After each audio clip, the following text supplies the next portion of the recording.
வணக்கம். நான் ஸ்ரீரங்கம் ரவி உங்களோட பேசிகிட்டு இருக்கேன்.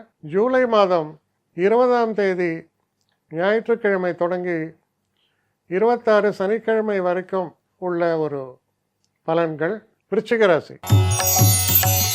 விருச்சிக ராசி நேயர்களை பொறுத்த வரைக்கும் உங்கள் ராசிநாதனான செவ்வாய் 10ஆம் வீட்டில் இருக்கிறார். 10ஆம் வீட்டில் செவ்வாய்க்கு ஸ்தான பலம். அவர் கேதுவோடு இருக்கார். 10ஆம் வீட்டில் கேது, 4ஆம் வீட்டில் ராகு, காலசர்பம். அப்போ என்ன நடக்கும்? தொழிலில் ஒரு பிரேக் த்ரூவே வரும், நடக்கும். அதோடு மட்டும் இல்லாமல் ஒருத்தரால் இவ்வளோதான் சாதிக்க முடியும் அப்படின்னு நினைக்கும்போது இதற்கு மேல் ஒரு சாதனை தேவை என்று நினைத்தால் அந்த சாதனையை நிகழ்த்தக்கூடிய அற்புதமான ஒரு காலம் இது. வெற்றி மேல் வெற்றியுமாங்க. அதுபோல் திறமையை வெளிப்படுத்தக்கூடிய காலம். 6க்கும் உடையவனாக இருக்கிறார் அந்த செவ்வாய். அப்போ இந்த செவ்வாய் 6க்கும் உடையவனாக இருக்கக்கூடியவர் அந்த சிம்மத்தில் இருக்கும்போது என்னென்னா அசிடிட்டி, சில நேரங்களில் ஃபுட் பாய்சனிங், எல்லாமே உணவு சம்பந்தப்பட்டது ஏற்படலாம். முக்கியமாக இந்த கர்ப்பிணி பெண்கள் சற்று கூடுதல் கவனத்தோடு இருக்க வேண்டிய காலம். தேவையில்லாமல் ஓவர் எக்ஸர்ஷன்லாம் பண்ணாதீங்க, பிரச்சனைகள் ஏற்படலாம். இந்த விகரஸ் ஆக்டிவிட்டியில் கர்ப்பிணி பெண்கள் இறங்க வேண்டாம். லாங் ட்ராவல்ஸ், குறிப்பாக இந்த ஃப்ளைட்டில் போகிற ட்ராவலெல்லாம் அவாய்ட் பண்ணணும். ஏன்னா உள்ளுக்குள்ளே ப்ரெஷர் வேரியேஷன் இருக்குது அப்படின்னு சொல்லப்பட்டிருக்கு. அதனால் இதில் நீங்கள் ஒரு கர்ப்பிணி பெண்ணாக இருப்பவர்களுக்கு இந்த அட்வைஸை பார்த்துக்கணும். அதற்கப்புறம் 5ஆம் இடத்தில் சனி, 4ஆம் இடத்தில் ராகு. பரபரப்பாக செயல்படுவீர்கள், செயல்படணும் அப்படின்னு நினைப்பீர்கள். செயல்படுவீர்கள்னு சொல்லக்கூடாது, செயல்படணும்னு நினைப்பீங்க. 5ல் இருக்கிற சனி என்ன பண்ணுவார்? என்ன அவசரம், பண்ணிடலாம்.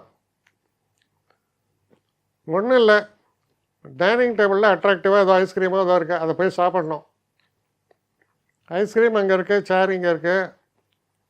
4 ஸ்டெப்பு நடந்தால் அதை எடுத்து சாப்பிட போகிறேன். சாப்பிட்றேன், நிச்சயமாக சாப்பிட்றேன். அதுக்குள்ளே ஒரு ஃபோன் கால்.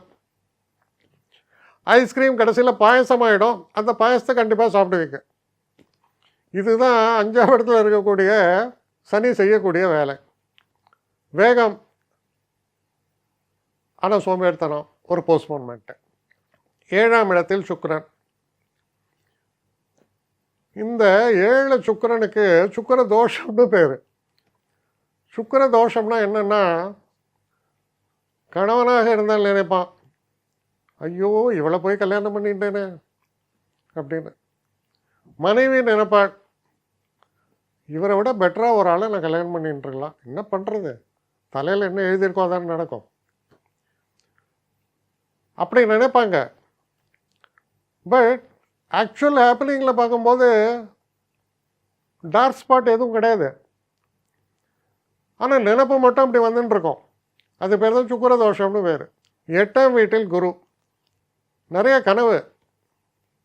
1 லட்ச ரூபா என் கையில் இருக்குது, இதை கொண்டு போய் ஷேர் மார்க்கெட்டில் போட்டு 1 10,000 பாரு. நினப்பு மட்டும்தான், நடப்பில் ஒன்றும் வராது. 1 லட்சம் 1 லட்சமாக இருந்தால் சந்தோஷப்படலாம். 8ல் குரு பெரிய இன்க்ரிமெண்ட்டை சொல்ல முடியாது, ஆனால் ரெகுலர் சோர்ஸ் ஆஃப் இன்கம்மை தருவார். ஏன்னா 2ஆம் இடத்தை பார்த்தார். புதனும் சூரியனும் 9ஆம் இடத்தில். நல்லது, நன்மைகளை செய்வாங்க. சில நேரங்களில் நல்ல ஒரு தரிசனங்கள், தெய்வ அனுகூலங்கள், சில புண்ணிய காரியங்கள் இதெல்லாம் நடக்கும். 10ஆம் இடத்துல இருக்கக்கூடிய செவ்வாய் கேதுவை பற்றி தான் சொன்னேன். செய்கிற வேலையில் நல்ல பெயர் கிடைக்கும். இப்படிப்பட்ட ஒரு கலவையாக இருக்கக்கூடிய ஒரு காலம். ஹெல்த்தில் மட்டும் கொஞ்சம் கவனமாக இருங்க, கொஞ்சம் சுறுசுறுப்பாக செயல்படுங்க. என்ன சொல்லுவாங்க, ஆறின கஞ்சி அப்படியெல்லாம் இல்லாமல் சொல்லுவாங்க. நிறையா தமிழில் பழமொழியெல்லாம் அனுபவிக்கணும்னு சொல்லுவாங்க. அனுபவிக்கணும். ஆறின கஞ்சி ஆகிடக்கூடாது. அது உங்கள் கையில் இருக்குது, அதை பார்த்துங்க. மற்றபடி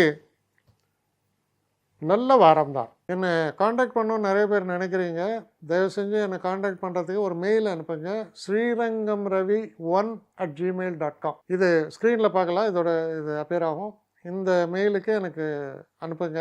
எனக்கு நிறைய பேர் அனுப்புகிறீங்க, நான் ஒருத்தன் தான் அதை பார்க்குறேன், செய்கிறேன். ஏன்னா இது வேகமாக செய்யலாம் முடியாது. ஒரு நாளைக்கு ஒரு 3 பேர் பார்ப்போம், 4 பேர் பார்க்குறோம். அதனால் கொஞ்சம் டிலே ஆகுது. கட்டண சேவை தான். இந்த கட்டணத்தை செலுத்திய பின்பும் கிட்டத்தட்ட ஒரு 5-6 நாள் ஆகும். சில பேர் நினைக்கலாம் கட்டணத்தை செலுத்தின உடனே அடுத்த நாளே பார்க்கணுன்ட்டு. அப்படி என்னால் முடியல. கொஞ்சம் பொறுமையும் நிதானமும் தேவையும் இருப்பவர்கள் நிச்சயமாக காண்டாக்ட் பண்ணுங்கள். என்னுடைய பெஸ்ட்டு சர்வீஸு உங்களுக்கு கண்டிப்பாக உண்டு. வணக்கம்.